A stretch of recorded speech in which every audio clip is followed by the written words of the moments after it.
Quien les habla es Carlos Gallardo, soy gerente general del Instituto Peruano de Economía y quiero saludar a quienes nos acompañan hoy.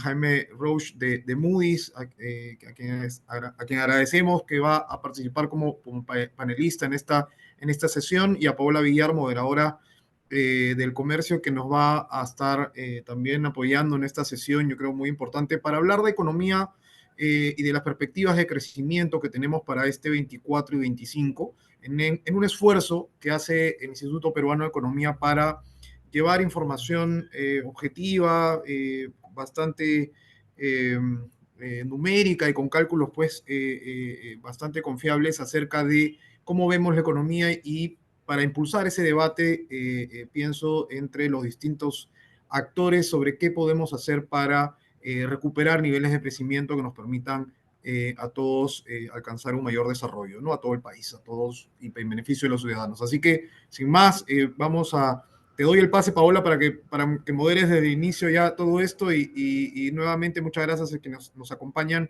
Es un gusto compartir este espacio del IPE con ustedes. Muy buenos días.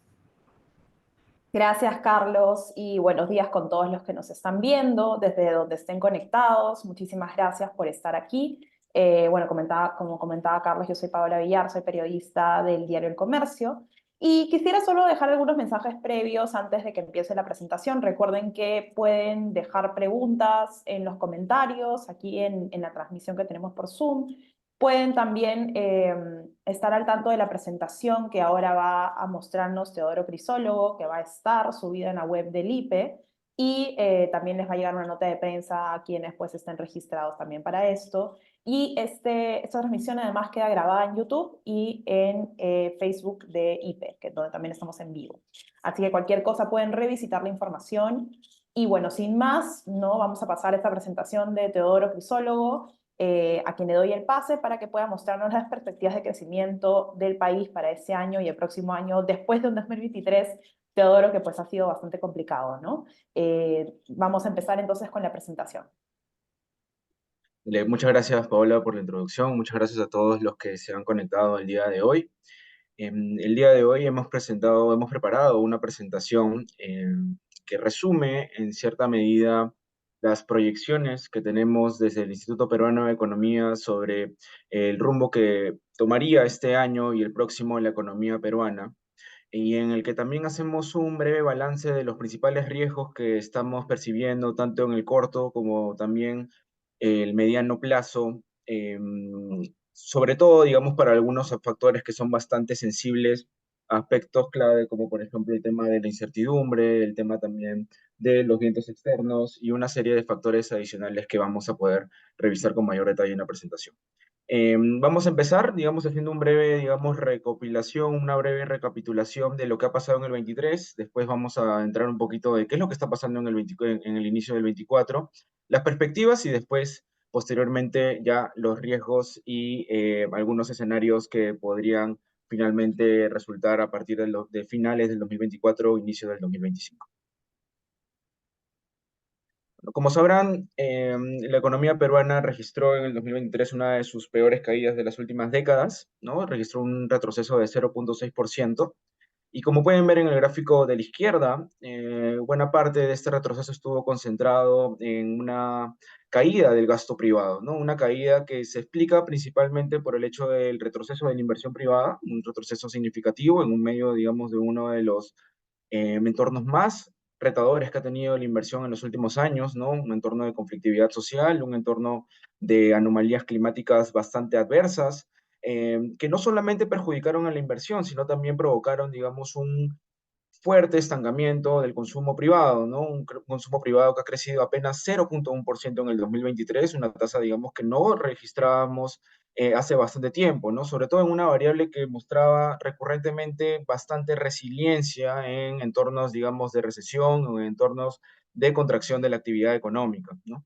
Digamos, menor gasto privado también estuvo acompañado de una desacumulación fuerte de inventarios, ¿no? Y no pudo ser, lamentablemente, contrarrestado por todas las medidas de impulso público que se han venido ejecutando, que se trataron de ejecutar desde inicios del 2023, ¿no? Como podemos ver, el aporte, el crecimiento del gasto público a la actividad económica fue de 0,6, pero claramente, digamos, esto fue insuficiente como para poder contrarrestar el retroceso del gasto privado. Ahora, si comparamos, digamos, este resultado frente al resto de economías de América Latina, lo que vemos es justamente de que Perú, por segundo año consecutivo, ha registrado un desempeño inferior al resto de países de la región, ¿no? Tienes a países como, por ejemplo, México, Brasil, ¿no? Creciendo a tasas promedio de alrededor de 3%, Colombia, Chile apenas superando, digamos, superando y registrando tasas apenas positivas, ¿no? Pero nosotros más bien estamos en la cola, ¿no? Estamos, digamos, en la parte inferior.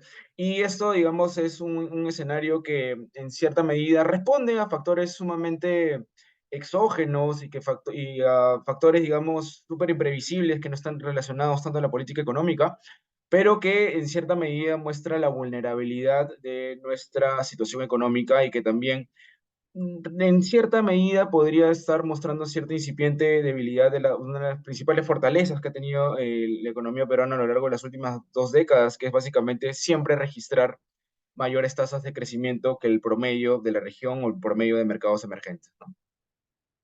La debilidad de la actividad económica se tradujo en una de las mayores crisis del mercado laboral en los últimos años, ¿no? El empleo retrocedió 0,9% en el 2023, una de las mayores caídas de las últimas 2 décadas, si no consideramos la pandemia, y eso se tradujo en la pérdida de alrededor de 157.000 empleos en el 2023.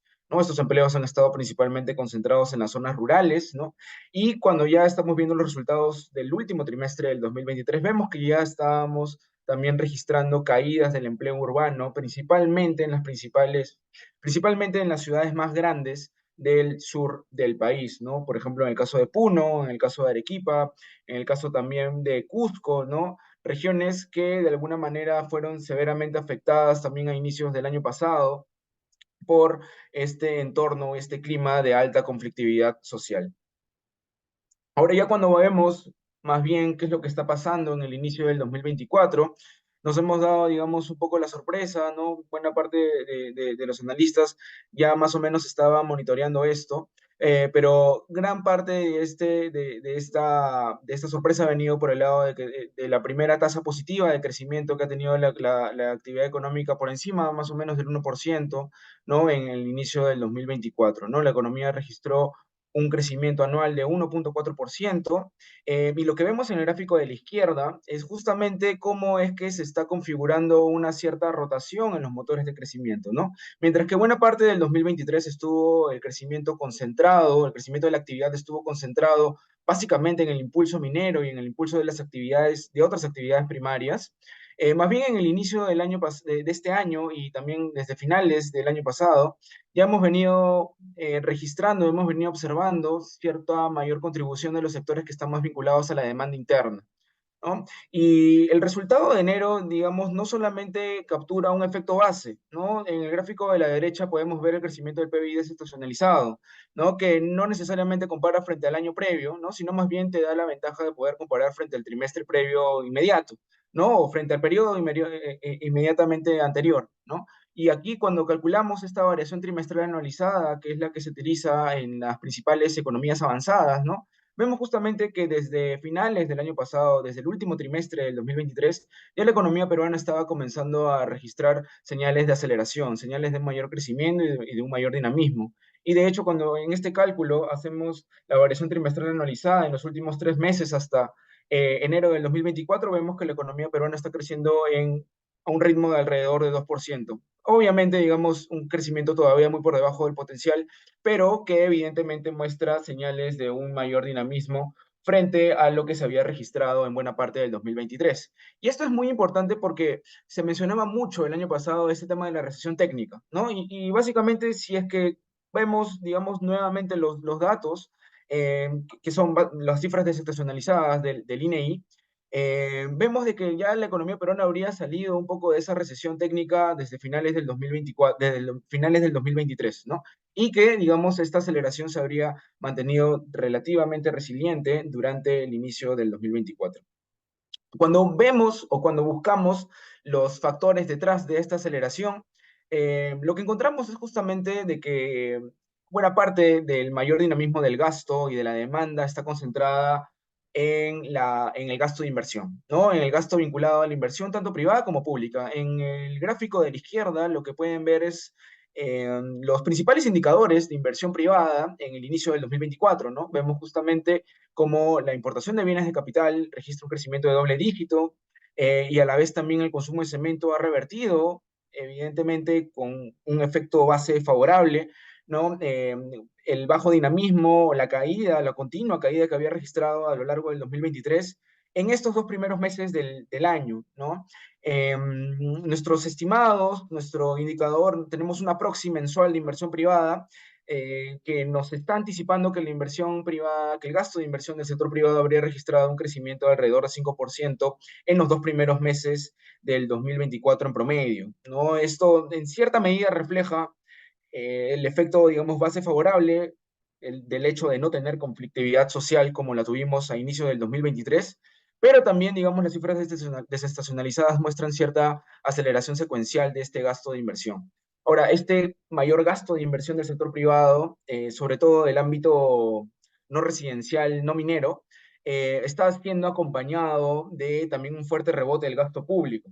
Este, digamos, rebote del gasto público está concentrado en los tres niveles de gobierno y digamos que muestra en cierta medida, digamos, un embalse de estas medidas que se adoptaron en el 2023 para tratar de estimular la economía y que al parecer recién están tomando cierto efecto, ¿no? Medidas justamente para acompañar el dinamismo de la ejecución de obras públicas en el ámbito subnacional y a la vez también para atender la emergencia climática, ¿no? Buena parte, digamos, de los proyectos que se están ejecutando con mayor intensidad en esta primera parte del año están relacionados justamente a la protección de riberas y también a la protección, digamos, frente a inundaciones que potencialmente iban a tener daños significativos en esta primera parte del año. Pero afortunadamente, digamos, como vamos a ver más adelante, más bien las anomalías climáticas no han sido tan severas como estábamos pensando, pero el aporte que viene teniendo la inversión pública al crecimiento, como pueden ver en el gráfico de la derecha, ¿no? Ha sido bastante significativo, ¿no? Un crecimiento acumulado de alrededor del 70%,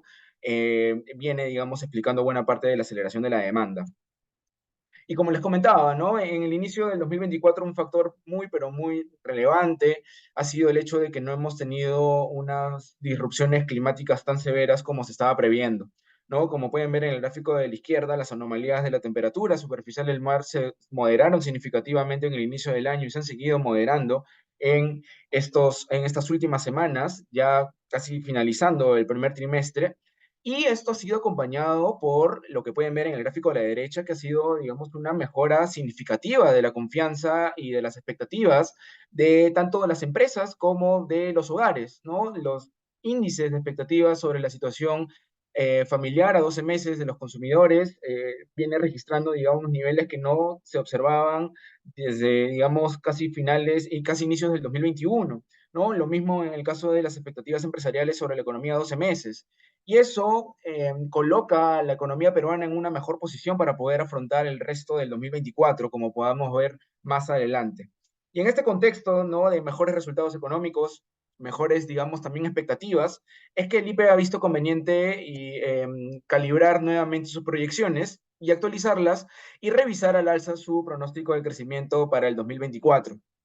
Nosotros teníamos un escenario de crecimiento del PBI para el 2024 de 1.9% al cierre del año pasado y ahora lo estamos revisando a 2.4%, básicamente por lo que podemos ver en el caso de los del gasto privado, ¿no? Vemos justamente que el consumo privado, mejor dicho, la inversión privada ha venido mucho mejor de lo que estábamos previendo, ¿no? Teníamos una caída que todavía pensábamos que se iba a seguir materializando en el inicio del 2024, pero como hemos podido ver durante estos primeros 2 meses, la ejecución de proyectos ha sido mucho más eh, dinámica de lo que se estaba previendo, ¿no? Digamos, teníamos un escenario de caída, ahora más bien estamos viendo un crecimiento y eso evidentemente, digamos, le da un nuevo piso al crecimiento de la inversión privada en este año, ¿no? Si hay mayor inversión privada, debería también traducirse en una gradual recuperación del empleo y eso es lo que estamos viendo y por eso es que también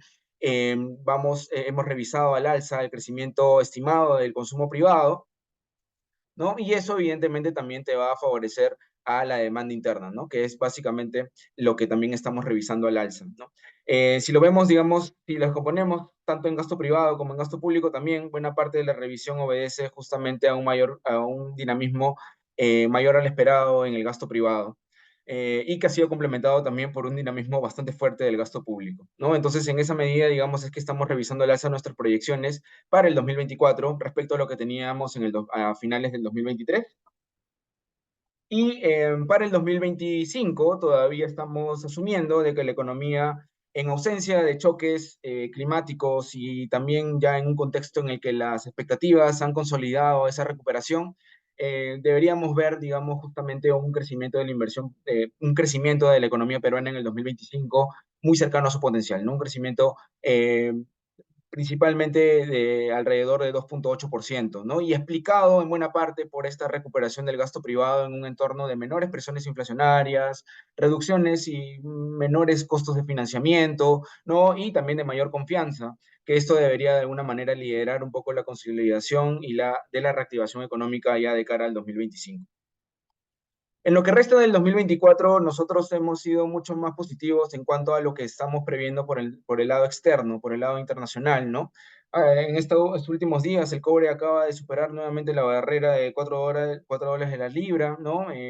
Hay mejores datos de actividad de China, el crecimiento de Estados Unidos pareciera que ser más resiliente a lo esperado frente a este entorno de altas tasas de interés, ¿no? Y esto, digamos, siempre para la economía peruana se traduce en un choque de términos de intercambio positivo, ¿no? Y estos términos de intercambio positivo colocan en una mejor posición al ingreso nacional disponible para poder afrontar no solamente el 2024, sino también probablemente parte del 2025, ¿no? En un entorno en donde vemos un ingreso nacional disponible creciendo a tasas de alrededor del 4%, ¿no? Es bastante favorable para lo que esperamos, digamos, el resto de la actividad económica en el 2024.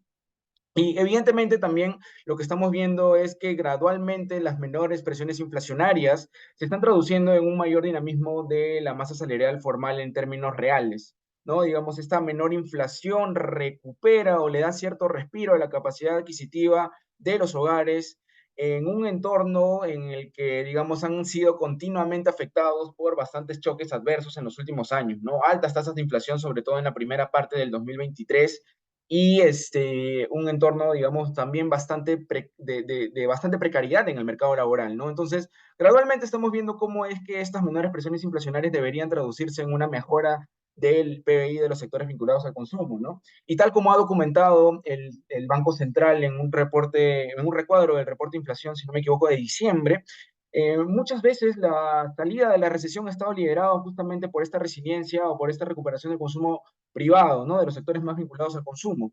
Entonces, digamos, pareciera que en el inicio de este año estamos viendo gradualmente, digamos, una recuperación de manera similar, que está siendo también evidentemente acompañada por este rebote mayor del previsto de la inversión privada.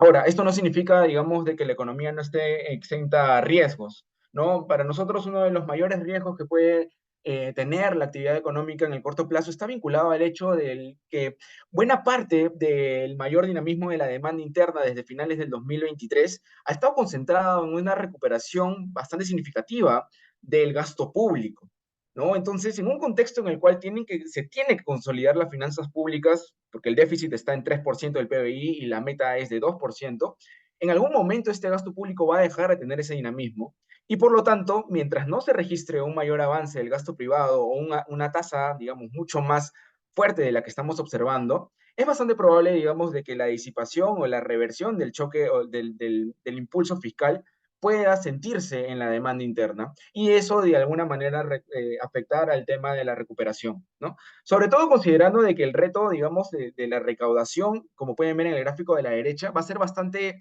significativo, ¿no? La recaudación tiene que incrementarse alrededor de 18.000 millones de soles este año para poder cumplir la regla fiscal, según lo que hemos calculado en el IPE, ¿no? Incluso en un escenario optimista, digamos, todavía van a haber cierto margen en el que todavía vas a tener que o encontrar una manera de incrementar la recaudación o vas a tener que recortar el gasto y eso podría de alguna manera suponer un poco de dificultades para la reactivación o para, digamos, sostener la reactivación económica, sobre todo en la segunda parte del 2024.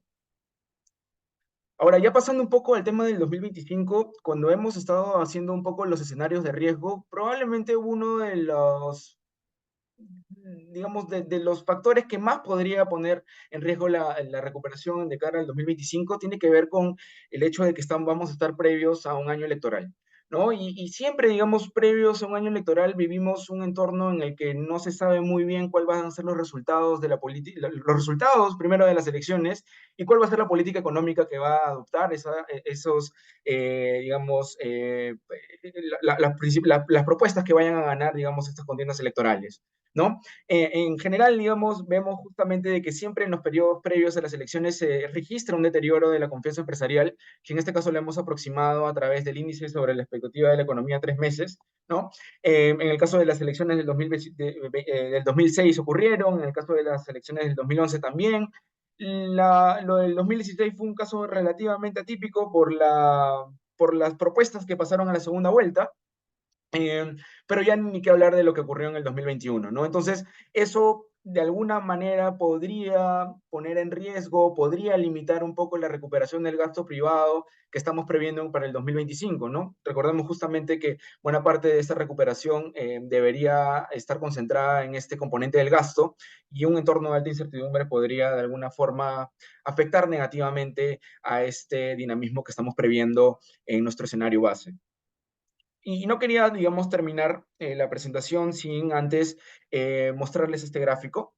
Este gráfico, digamos, de alguna manera muestra un poco el reto que tenemos por delante, ¿no? Y el reto, digamos, por delante es bastante significativo y la importancia de poder retornar, digamos, a las tasas potenciales de crecimiento del PBI, que de alguna manera están cercanas al 2.8, al 3%, ¿no? Es porque hemos perdido bastante de terreno en los últimos 2 años a raíz de los choques adversos continuos que hemos experimentado, ¿no? En el 2020 experimentamos el choque de la pandemia, en el 2021 en el 2021 y el 2022 el entorno de alta incertidumbre política, y el 2023 ya, digamos, los conflictos sociales y los fenómenos climáticos que marcaron la pauta de la primera parte del año pasado, ¿no? Y como pueden ver, todos estos choques nos han alejado, digamos, de esa tendencia de crecimiento, o esa tendencia de crecimiento que teníamos antes de la pandemia, ¿no? Como pueden ver en el gráfico, lo que les estoy mostrando es la evolución del PBI real en términos desestacionalizados, y trazamos una línea que de alguna manera muestra el contrafactual o el escenario al cual hemos debido llegar si es que nosotros manteníamos la tendencia de crecimiento de los registrada entre el 2014 y el 2019, ¿no?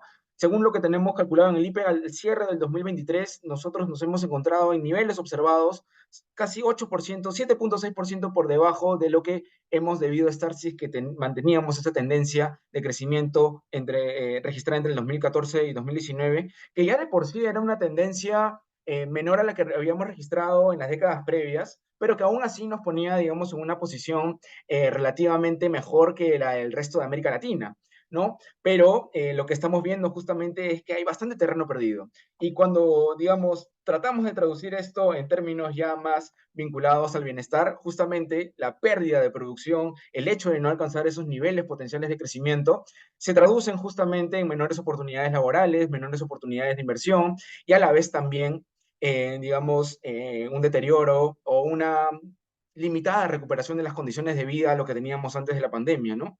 Ya muchos estimados, digamos, anticipan de que este año vamos a culminar con tasas de pobreza cercanas al 30%, lo que representa casi el retroceso de una década en términos no, de más de una década, ¿no? En términos de reducción de la pobreza, ¿no? Y eso evidentemente es el reto al cual nosotros nos enfrentamos de cara ya no solamente al 2024 o 2025, ¿no? Sino ya más de cara a largo plazo, ¿no? Lo importante siempre es recordar que aquí el Perú todavía cuenta con sólidos fundamentos macroeconómicos, ¿no? A pesar del tema del déficit que se ha vuelto, digamos, una preocupación latente, tenemos bajos niveles de deuda pública, las cuentas externas son relativamente sólidas frente al resto, frente a lo que registra el resto de la región, tenemos altas reservas internacionales, es decir, la posición macroeconómica nos permitiría, de alguna manera, tener mayores tasas de crecimiento.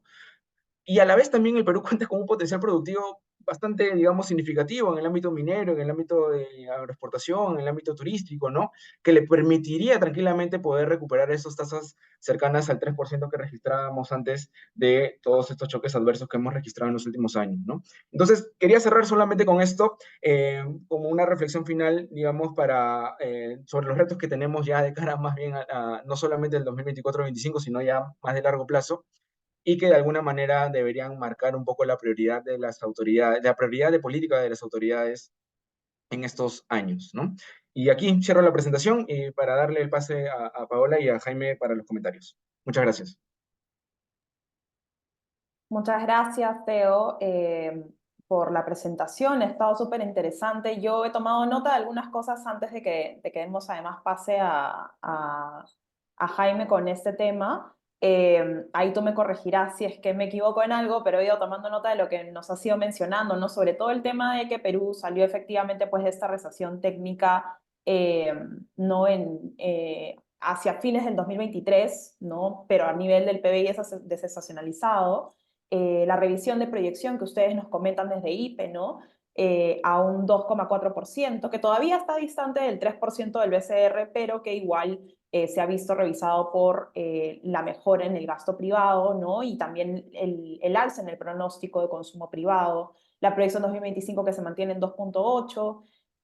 Nos has mencionado también lo de la incertidumbre política, ¿no? El deterioro de confianza empresarial cuando el país se aproxima de elecciones, pero además que se mantiene, ¿no? Porque todavía estamos en un terreno pesimista básicamente desde abril o mayo del 2021, ¿no? Y lamentablemente pues no se ha podido salir de esa tendencia, al menos en los indicadores de 3 meses que sigue el Banco Central de Reserva. Y nos has comentado también sobre esta última tendencia que lamentablemente no se ha podido recuperar desde antes de pandemia, ¿no? Este crecimiento potencial que se veía entre el 2014 y 2019, un nivel, ¿no? Del que todavía estamos distantes, por debajo de casi un 8% actualmente, ¿no? Dada la caída muy fuerte de pandemia, pero dados también los últimos choques que hemos visto en particular el año pasado.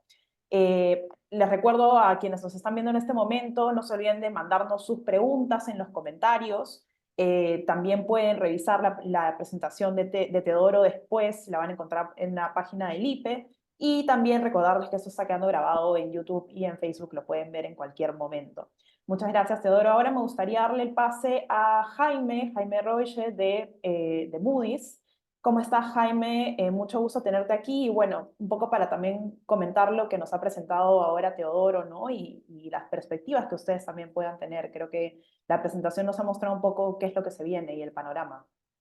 Totalmente, una excelente presentación con muy buenos gráficos, cubriendo casi todos los aspectos de la economía peruana. Y la verdad que son muy pocos los detalles en los que no coincidimos. Nuestra proyección de crecimiento es ligeramente más alta. Tenemos una proyección de 2,7% para este año, en parte por pequeñas diferencias en cuanto a nuestra expectativa del consumo privado y de la inversión privada, donde sí vemos ligeramente mayor vigor del consumo, una mejor recuperación del consumo y de la inversión privada, en parte por lo que hemos estado viendo ahora en enero y en febrero, que era nuestra expectativa de que se empezase a recuperar la importación de bienes de capital, la producción y la demanda, sobre todo la demanda de energía, y este tema de los inventarios, ¿no? Donde casi todas las empresas sí redujeron significativamente su nivel de inventarios y posiblemente esto te lleve a un pequeño empuje este año para reponer algunos de los inventarios que se utilizaron en el año pasado de tantos shocks. Más allá de eso, la verdad que es un muy buen recuento de todos los riesgos que también tenemos presentes, sobre todo en el tema del financiamiento internacional. Estamos viendo un entorno internacional un poco más adverso, justamente porque la inflación sigue bastante terca en muchos de los países avanzados, sobre todo en Estados Unidos, y esa tan ansiada reducción de tasas de política monetaria en los bancos centrales globales parece que se va a demorar, sobre todo a nivel de Estados Unidos, y eso posiblemente indique que sigamos viendo algo de presiones inflacionarias en el Perú y que no llegue a converger tan rápido la inflación con el rango meta como estábamos esperando, que eso podría dar bastante más alivio al Banco Central para empezar a recortar su tasa y empezar a agilizar un poco la demanda por crédito interna. Ese es un riesgo que estamos observando y que podría llevar a una ligera revisión a la baja en nuestras previsiones. Pero por el lado fiscal también coincidimos bastante, que hay un riesgo de que no se cumpla con la meta fiscal este año. Y veíamos, ¿no? y hemos visto varias preguntas en el ámbito internacional de, bueno, no se cumplió la regla fiscal en el 2023, hay un pequeño riesgo de que nuevamente no se cumpla en el 2024, ¿cómo lo ven ustedes? Nosotros, tal vez porque en cierta forma yo siempre trato de ser algo optimista con los resultados no solo económicos, sino fiscales del Perú, eh, contestamos típicamente que no hay que ser tan resultadistas y tratar de ver el contexto en el cual se dio ese incumplimiento de la regla fiscal el año pasado. El incumplimiento se da cuando tenías un presupuesto construido a base de un crecimiento de 3%, y por supuesto no hay crecimiento el año pasado a raíz de los shocks. Entonces, un presupuesto construido a base de 3%, pero una caída en la economía de 0.6%, y solo te pasas por 4 décimas, eso te dice algo. Eso te dice algo de la voluntad que existe dentro del país de tratar de cumplir con la regla fiscal y de tratar de mantener el equilibrio fiscal. En muchos otros países, cuando tienes una caída del crecimiento en 2 puntos porcentuales o 1 punto porcentual, el déficit fácilmente se les va 1 punto entero o 2 puntos enteros. Y es más, muchas de las autoridades nos dicen, bueno, recompénsenos con una mejora de la perspectiva de la calificación porque solo nos pasamos un 1% en el déficit fiscal. Eso nos dice que el ADN del Perú es un poco distinto, es más fiscalista, y a raíz de eso es que observamos el contexto y decimos esto de que se hayan excedido del techo de déficit, en realidad cuando uno lo pone en perspectiva no es algo tan grave, y es por eso que no ha peligrado la calificación.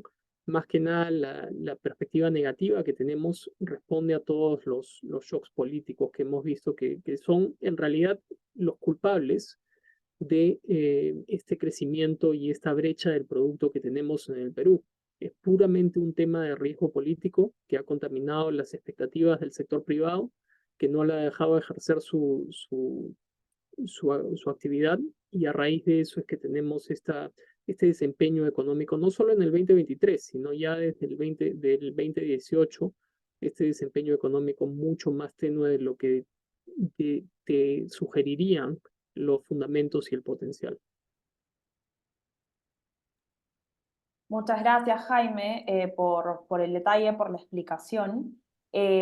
Ahí, antes de pasar a las preguntas, ¿no? También igual que como hicimos en el caso de la presentación que nos hizo Teodoro, quisiera tomar algunos de los comentarios que nos has hecho, Jaime, ¿no? Ustedes tienen una proyección de 2,7%, ¿no? Para este 2024. También nos mencionas el tema de la inflación, que es bastante importante, dado lo que hemos visto además de la última reunión de directorio que tuvo el BCR, ¿no? Ahí se decidió no tocar la tasa también pensando un poco en, me imagino, ¿no? Lo que puede venir de otros países, considerando además lo que pasó en Estados Unidos con este salto que hubo en la inflación, ¿no? Y el riesgo de lo fiscal, que por un lado vean que el ADN de Perú es más fiscalista, eso pues siempre es algo positivo también para el país. Ahí nos mencionaba también Teodoro que tienen algunas perspectivas y de hecho tenemos ya algunas preguntas alineadas en ese sentido. Antes de pasar a las preguntas, ¿no? Recuerden que nos pueden dejar sus consultas a quienes nos están viendo, ¿no? Las vamos a realizar justamente ahora, las vamos a revisar con Jaime y con Teo. Y también recuerden que nos pueden volver a ver esa transmisión por YouTube y por Facebook. Quisiera empezar con una pregunta para ti, Jaime, que nos ha llegado justamente aquí de las consultas por Zoom. es la siguiente: ¿cuáles serían las implicancias de que no se cumpla la regla fiscal también este año y se pierda, quizá, ¿no? En ese sentido, la calificación de inversión? ¿Hay algún riesgo? Por lo que nos has dicho, de pronto están sopesando, pero ¿qué pasa este año ya después de que no cumpliste la regla el año pasado, ¿no? ¿Hay ya como una revisión adicional o un parámetro adicional que puedan poner? Como casi todo, la respuesta es depende, ¿no? Y ahí depende del contexto. Sobre todo por un tema que estamos observando, que es que mucho de la presión de gasto que estamos viendo y la razón por la cual el déficit persiste en este nivel de 3%, en parte es por lo que dijo Teodoro de la falta de recuperación de ingresos, que esperemos que si es que la inversión privada y el consumo privado se aceleran durante el año, eso puede que repercuta en mejor recaudación durante este año, que te ayude significativamente a cerrar la brecha del déficit. Pero la otra razón es la sincronización de la inversión pública, que también tenía Teodoro en uno de sus gráficos, donde el año pasado teníamos a los gobiernos subnacionales contrayendo su inversión pública, y ellos típicamente más o menos pesan 2/3 de la inversión pública total, pero siendo año postelectoral, las nuevas autoridades tienen que aprender cómo diseñar, cómo implementar el gasto público, y a raíz de eso entonces no hubo mucho vigor en ese tipo de gasto. Por otro lado, tenías al gobierno nacional básicamente cargándose todo al hombro este impulso de inversión pública para tratar uno, ayudar a la economía y dos, para que no se contraiga totalmente la inversión pública. Y se dio un gran desempeño, sobre todo en estos proyectos de prevención del niño, que no son cíclicos, ¿no? Porque todo lo que se gaste para eso siempre queda. Eh, y ahora en enero y en febrero, a raíz de que el gobierno y el MEF, sobre todo, el MEF, por supuesto, es el que ha estado empujando este programa de mejores eh, gestores a nivel regional, eh, es que ha subido un poco el gasto de remuneraciones, porque justamente necesita gente con capacidad técnica para ayudar a los gobiernos regionales a mantener el ritmo de ejecución pública, en no gastar en monumentos al CUI, sino en tratar de mantener los buenos proyectos como las carreteras, la electrificación, etcétera. Y a raíz de eso, entonces es que ahora estamos empezando a ver mayor sincronización. Y esto, por supuesto, se traduce en mayor gasto, pero es un gasto de calidad que ojalá esperemos ayude a mitigar algunas de las presiones sociales que vimos el año pasado, para evitar ¿no? ese tipo de convulsión social que tenemos varias regiones del país que todavía están en niveles de infraestructura muy primitivos y que se podrían beneficiar sobre todo de este tipo de gasto. Entonces, si te Claro. pasas, y perdón, o sea, básicamente para terminar, si te pasas de tu meta fiscal, a raíz de que estás cambiando un poco más de gasto fiscal por más paz social con gasto de calidad, entonces Ujú. eso también hay que tomarlo en cuenta. Es una buena forma de cerrar frentes, además, ¿no? De alguna manera evitar, como mencionabas, que se puedan dar conflictos no solo instigados políticamente, sino mucho por carencias sociales. Totalmente. Y eso es algo que es necesario en el interior del Perú. Es justamente las regiones donde mayor convulsión social vimos, donde menor infraestructura instalada tienen y donde menor capacidad de productividad tienen. Y por supuesto son las que más sufrieron ahora en la contracción del año pasado. Ujú, ujú. De acuerdo, Jaime, muchísimas gracias. Teodoro, pasamos con algunas preguntas que también han llegado para ti. Te leo la primera. ¿Cuál es la relevancia de la inversión pública en la recuperación de la economía en 2024? Porque hemos hablado mucho de que ahorita es el gasto privado, el consumo privado, ¿no? ¿Y en qué factores en todo caso se sustenta si es que hay un apoyo a partir de la inversión pública? ¿Vamos a ver un protagonismo en la inversión pública este año o realmente no? Sí, tal como había comentado Jaime, usualmente los segundos años de gestión de autoridades subnacionales están, digamos, bastante caracterizados por estos rebotes fuertes de la inversión pública, sobre todo en estos niveles de gobierno. ¿No? Hay una curva de aprendizaje mucho más madura, ¿no? Hay autoridades que de alguna manera han consolidado sus equipos, y a la vez también, en este caso en particular, digamos, han sido acompañados por estas medidas de provisión más proactiva de asistencia técnica por parte del Ministerio de Economía, las unidades ejecutoras, ¿no? A nivel subnacional, que de alguna forma están explicando buena parte de este rebote fuerte del gasto público en la primera parte del 2024, ¿no? Un crecimiento del gasto público de doble dígito, tanto por el lado del consumo, por el lado de la inversión pública, ¿no? Ahora, hay que, digamos, sopesar esto frente a las necesidades de consolidación, ¿no? Digamos, hacia adelante es bastante probable, digamos, de que buena parte de este gasto se comience a moderar, sobre todo para tratar de cumplir la regla, ¿no? La regla del déficit. Y digo sobre todo porque en general la ley de presupuesto del 2024 supone, digamos, un incremento significativo sobre partidas que no necesariamente están más vinculadas a la reactivación, sino más bien, digamos, a la parte de remuneraciones, ¿no? Uno asocia mucho más, digamos, la reactivación a la parte de inversión pública porque tiene un mayor multiplicador fiscal, ¿no? Pero lo que sí preocupa en cierta medida es de que se vayan incrementando, digamos, estas partidas que son mucho más rígidas del gasto público, que son difíciles en general de poder revertir. En general, digamos, vemos que el sector público, vemos que, digamos, el gobierno está impulsando buena parte de la recuperación de la demanda interna, pero claramente esto tiene que de alguna manera en algún momento ser contrarrestado por, o mejor dicho, compensado ya cuando vaya, digamos, a moderarse hacia la segunda mitad del año por una reactivación del gasto privado, ¿no? Eso, digamos, es uno de los principales riesgos que también tratamos de identificar en una de las diapositivas de la presentación y que de alguna forma también presenta un poco el reto que va a tener el MEF para calibrar, digamos, una consolidación que no repercuta tanto sobre el dinamismo que se está registrando la demanda en estos primeros meses del año. De acuerdo. Y Teodoro, añado ahí otra pregunta que nos llegó, ¿no? De la estimación. ¿Cuál es la estimación actual del IPE sobre el déficit fiscal? No sé si nos la podrías recordar. Sí, para el 2024 nosotros tenemos un escenario base de alrededor de 2,9%, pero con esta revisión, digamos que estamos viendo, digamos, mejores precios, ¿no?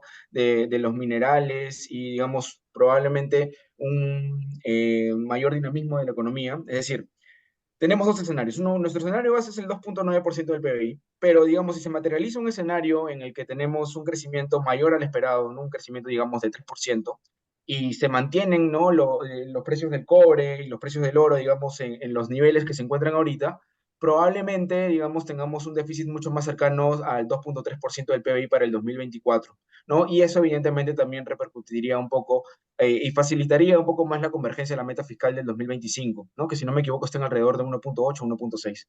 Entonces, digamos, un poco ese es el panorama que estamos teniendo en cuanto al comportamiento del déficit. De acuerdo, Teodoro, muchísimas gracias. Aquí les dejo una pregunta que ha llegado para ambos, que es si ustedes consideran que el plan de austeridad que ha anunciado el ministro de Economía, ¿no?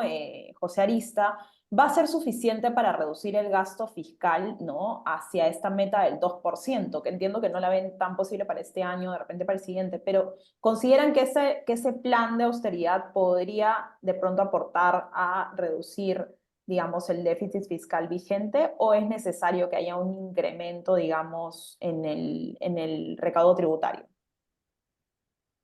Ahí no sé si pasamos primero con Jaime y luego vamos con Teodoro, si les parece.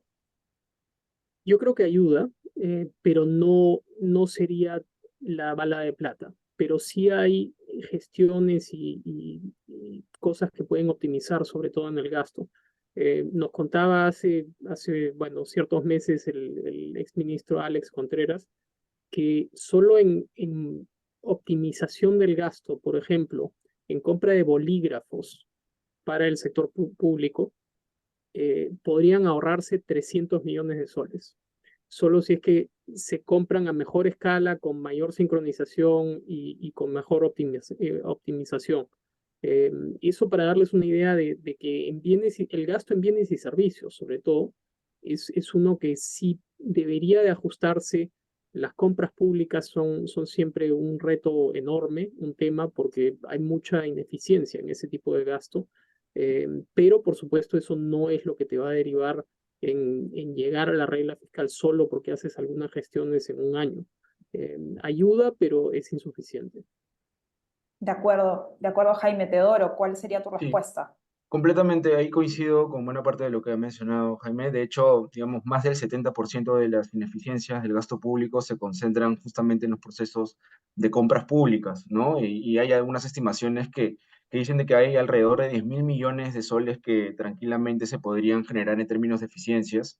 Ahora, digamos, todo dependerá un poco de la muñeca técnica y política que tenga, digamos, la actual gestión para poder llegar a hacer esos recortes, porque, digamos, buena parte de estos recortes o del incremento de las partidas del gasto público se están dando en estos rubros que son un poco más rígidos, un poco más difíciles digamos, de políticamente lograr, ¿no? Y ahora hay un tema muy importante que es que también la recaudación en periodos de recesión económica se ve afectado, digamos, muchas veces por estos temas de incumplimiento, entonces, de mayor incumplimiento tributario.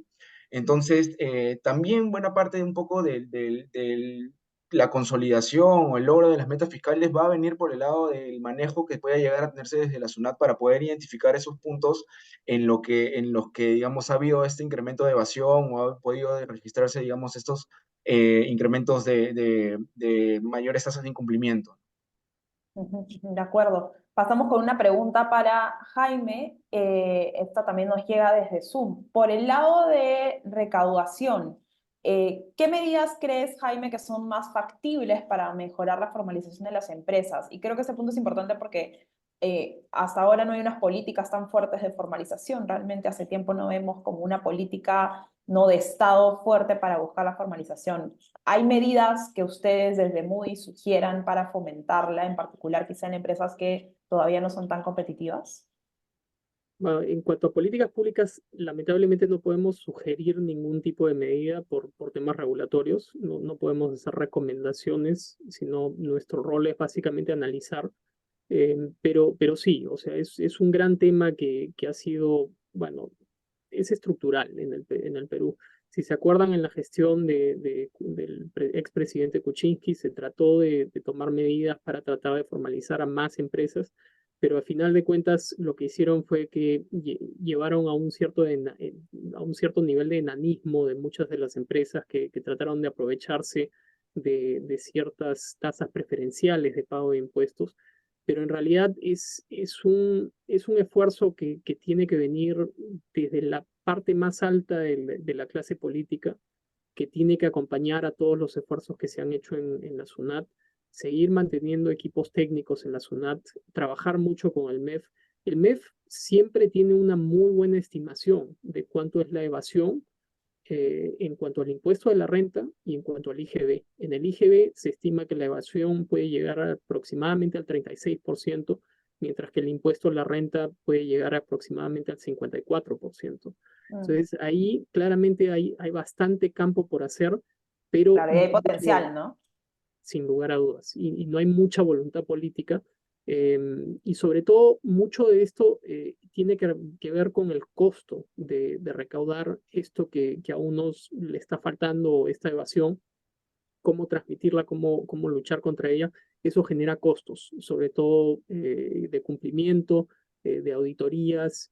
Eso también entonces a veces es muy difícil de solucionar porque el beneficio neto no está ahí cuando Claro. persigues a algunas empresas más pequeñas. Pero sí, sin lugar a dudas, es un tema de mayor crecimiento, primero.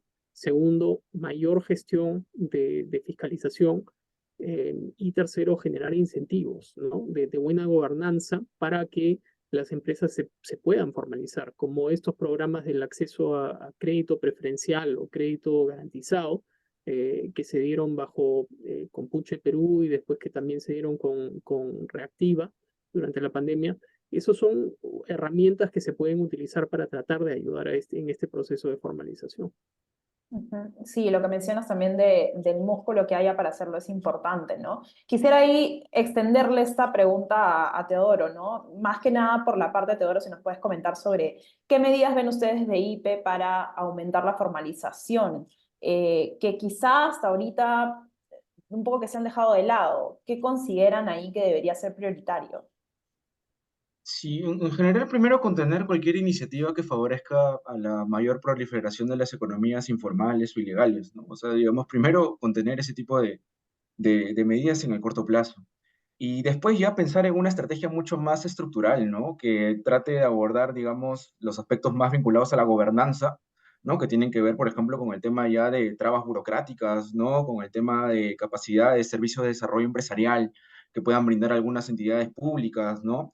Él produce, ha tratado de hacer mucho de ese tipo de cosas con sus centros de desarrollo empresarial, con sus CITES, ¿no? Para tratar de elevar en cierta medida los beneficios de la formalización, ¿no? Y Claro. también, digamos, viene, digamos, por el lado de tener una, digamos, un marco regulatorio en el ámbito tributario, laboral, ¿no? Que en cierta medida no penaliza el crecimiento de las empresas, ¿no? En cierta medida, en cierta forma, han tratado de hacer esto con esta nueva simplificación de los regímenes tributarios para micro y pequeñas empresas, ¿no? Digamos, tener un ordenamiento tributario que evite estas arbitrariedades que comentaba Jaime, que se han podido surgir, digamos, a pesar del buen intento que se hizo en el 2016 por contar con un régimen que penalice o que penalice menos el crecimiento de las empresas, ¿no? En el ámbito laboral es clarísimo que hay, digamos, toda una agenda por delante.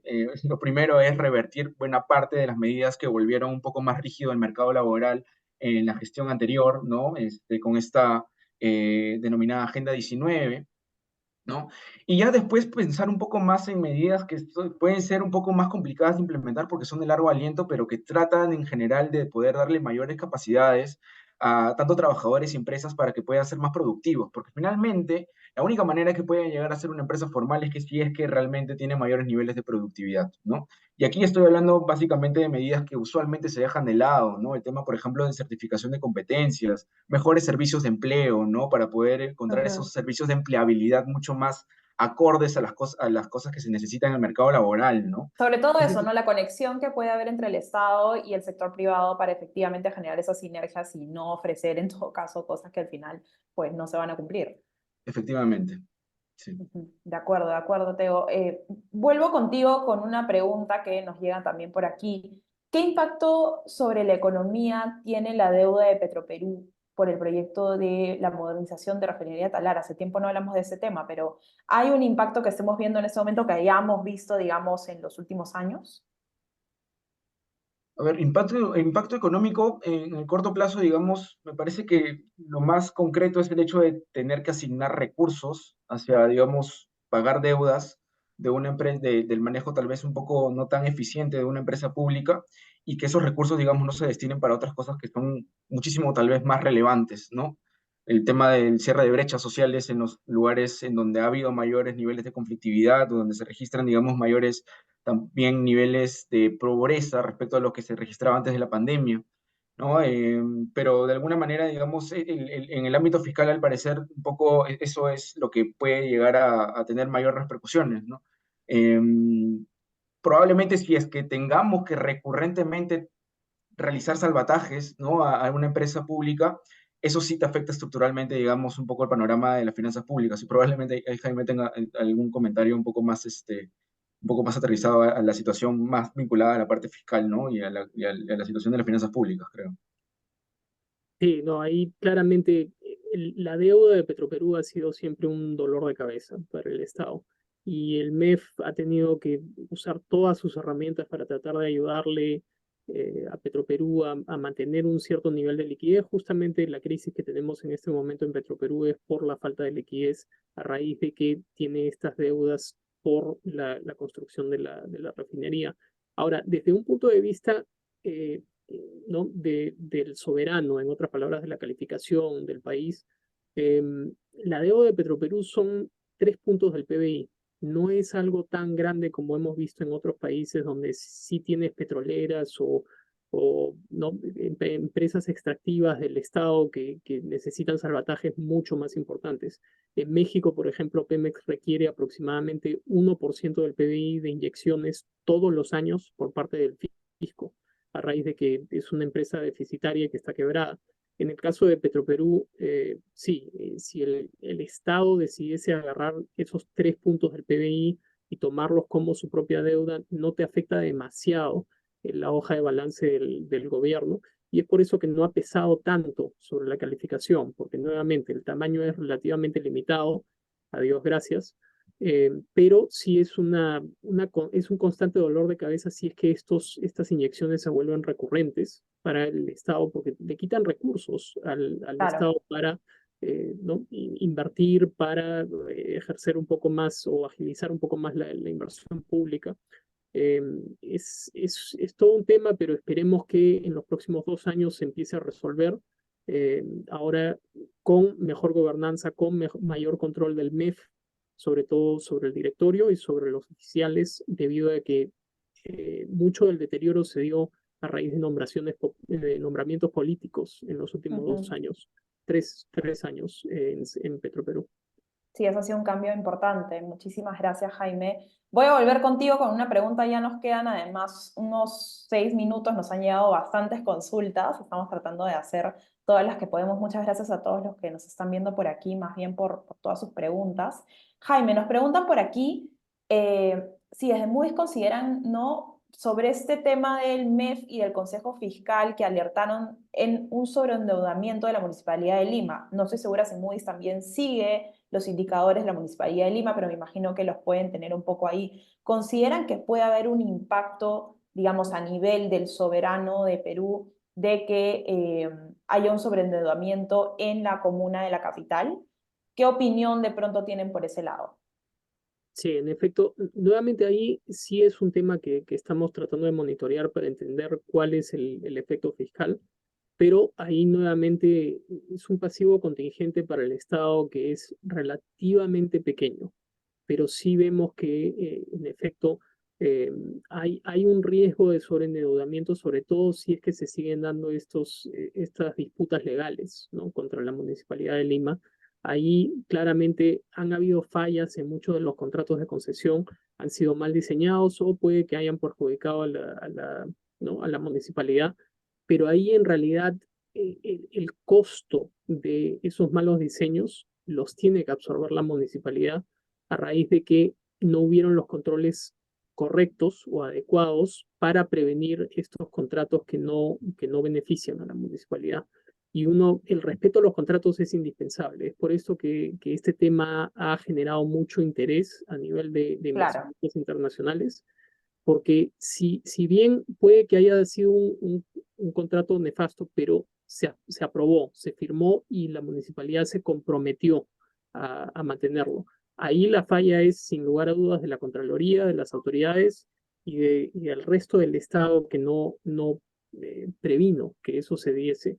Y en ese sentido, el mensaje que se da, si es que esto llega a una disputa mayor, es verdaderamente negativo y es más que el impacto fiscal que podría haber de este sobreendeudamiento. Pero sí, ahí yo creo que el MEF está empezando a monitorear esto también, porque hay un cierto nivel de preocupación donde es posible que le tengan que imponer límites al endeudamiento de la municipalidad, como hay para todos los otros subnacionales.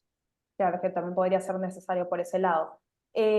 Teodoro, nos llega una pregunta sobre qué impactos esperan desde IPE con la entrada de funcionamiento del puerto de Chancay y del nuevo aeropuerto de Jorge Chávez. ¿Esto podría generar de pronto impactos económicos importantes? ¿Qué es lo que están viendo? Y de paso también le pregunto a Jaime a continuación si es que ustedes también ven algo por ahí, ¿no?, que son además dos proyectos bastante importantes. Empezamos Sí. contigo, Teodoro. Sí, sí, son impactos significativos, sobre todo por la magnitud de los proyectos, o sea, la magnitud de las inversiones que se han ejecutado y los encadenamientos que te genera el hecho de tener una mayor conectividad en el ámbito tanto, digamos, aeroportuario como también en el ámbito portuario, ¿no? Eso, digamos, eh, probablemente afecte mucho más, digamos, a la actividad en el corto plazo a través de una mayor inversión, por lo que resta de ejecutar, ¿no? En las concesiones, en esas concesiones, sobre todo, digamos, en estos componentes vinculados a la infraestructura de transporte concesionado.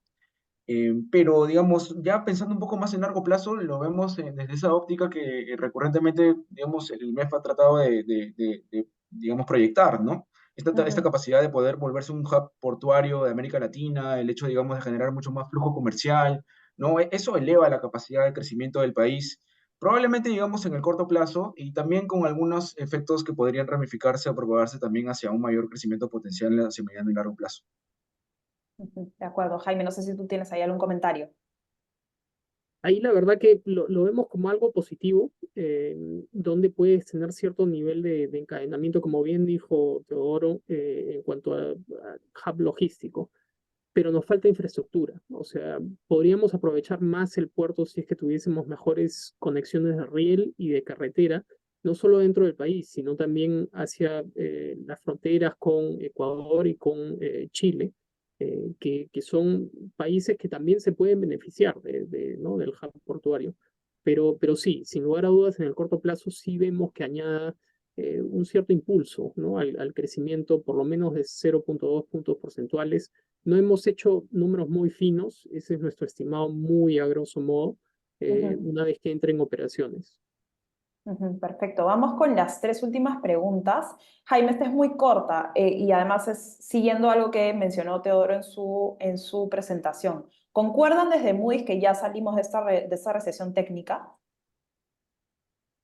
La verdad que creo que cómo definimos recesión y cómo definimos salir, por un lado, ya no vemos contracciones este año, y en la primera mitad de este año sí vemos crecimiento, pero es un crecimiento por tema rebote. Recién en Ujú, la segunda mitad del año es que vemos un crecimiento por ya un afianzamiento de la recuperación de la economía y sí crecimiento como tal en la segunda mitad. Pero la primera mitad, después del 2023, lo vemos como un efecto rebote puramente. ujú, ujú, de acuerdo. Y para ambos les dejo esa pregunta, además muy de coyuntura. De repente la próxima semana en la Comisión de Economía se va a debatir un proyecto para el séptimo retiro de fondos de pensiones, que sería nuevamente 4 UIT con una población limitada, pero finalmente es un retiro importante. ¿Cómo consideran que puede impactar al déficit fiscal este séptimo retiro? ¿Y ven alguna posibilidad de que finalmente se canalicen verdaderas reformas y no este tipo de retiros? ¿Qué tipo de impacto estamos viendo ahí? Comenzamos contigo, Jaime, y luego pasamos contigo, Teodoro. En cuanto al impacto que tiene en el corto plazo, es que puede que te agilice un poco el consumo. Ahora, es muy probable que no tenga un efecto como al comienzo, los primeros retiros, que sí Ujú, te agilizaron y dinamizaron el consumo. Ahora, los que les queda por retirar, en realidad son gente de mayores ingresos, que típicamente no van a consumir esto, sino que se lo van a llevar o afuera o lo van a dejar depositado para ahorrarlo. Entonces el impacto económico no es tan benigno en el corto plazo, en el largo plazo es catastrófico, por supuesto, porque estamos consumiendo los ahorros para la vejez. Y el impacto sobre el déficit en realidad eh, es negativo. ¿Por qué? Porque le quita recursos a los inversionistas institucionales, que son las AFPs, para poder seguir tomando y demandando deuda del gobierno. El gobierno se financia y el déficit se financia con deuda, y esa deuda o la emites afuera o la emites internamente. Y si la emites internamente y no hay suficiente demanda para esa deuda, entonces el costo de esa demanda sube y el interés que pagas sobre esa deuda es mayor. Entonces, el impacto en términos netos es, sin lugar a dudas, negativo para el déficit. ujú. Teodoro, ¿tú qué opinas sobre este punto? Sí, coincido completamente que el costo, digamos, viene más por el lado de las repercusiones que puede llegar a tener en el largo plazo, ¿no? Digamos, estas tasas de reemplazo que se calculan para personas que han retirado absolutamente todos sus fondos de pensiones y que les queda muy poco, digamos, tiempo para reconsolidarlos o reconstituirlos, son bajísimas, ¿no? No llegan ni al 10% en algunos casos. Entonces, digamos, el hecho de que vayan a llegar muchas personas a la vejez sin una pensión o sin fondos en sus cuentas individuales de capitalización, también, digamos, genera una contingencia fiscal al Estado, ¿no? Que probablemente aún no la hemos dimensionado del todo, pero que en algún momento probablemente nos vaya a pasar factura, ¿no? Y sí, evidentemente, o sea, puede reactivar la economía en el corto plazo, pero a costa en realidad de hipotecar el futuro, y eso en general, digamos, cuenta como una muy mala política económica, ¿no? Una muy mala política pública. De acuerdo, de acuerdo. Muchas gracias a ambos. Vamos con la última pregunta, con esta sí cerramos. ¿En qué sectores prevén que habrá mayor dinamismo en la inversión privada en el 2024? Digamos, ¿podrían considerar que es factible también, ¿no? En esta línea la reactivación de algunos proyectos claves como Tía María? ¿Qué es lo que están viendo por este lado? Vamos primero, si quieren, con Teodoro y luego con Jaime para invertir un poco el orden.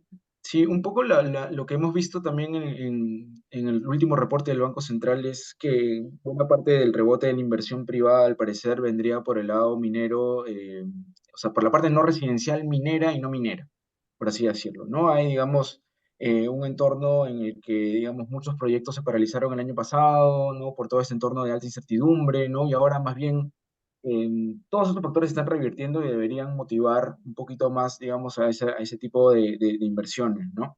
Eh, Principalmente, no estoy tan seguro en realidad de que un proyecto como Tía María, digamos, sea tan fácil de destrabar en el corto plazo.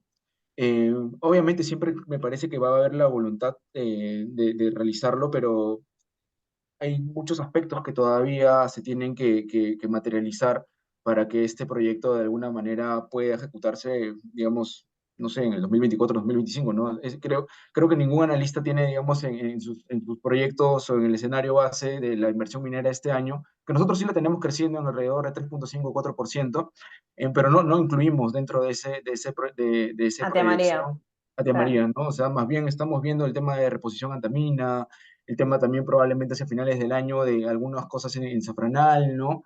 Y también los otros proyectos un poco que son un poquito más pequeños, ¿no? Como San Gabriel, y la culminación de ampliación Toromocho. Entonces, digamos, hay algunas cosas por ahí que podrían comenzar a moverte la aguja, que te moverían realmente la aguja, porque si nosotros vemos, en realidad la inversión minera sin Quellaveco ya venía creciendo, ya ha venido creciendo desde fines del año pasado, en términos reales inclusive. Entonces, había indicios, ¿no? De que hay una recuperación que siempre sigue, digamos, un poco este ciclo de recuperación de los precios de exportación o los precios del cobre, ¿no? O sea, si uno analiza cómo los precios de exportación están correlacionados con la inversión minera en exploración, por lo menos, siempre tiene, digamos, esta correlación bastante positiva y que Ujú, claramente se ha materializado al cierre del año pasado, ¿no? ujú, de acuerdo. Jaime, tu respuesta.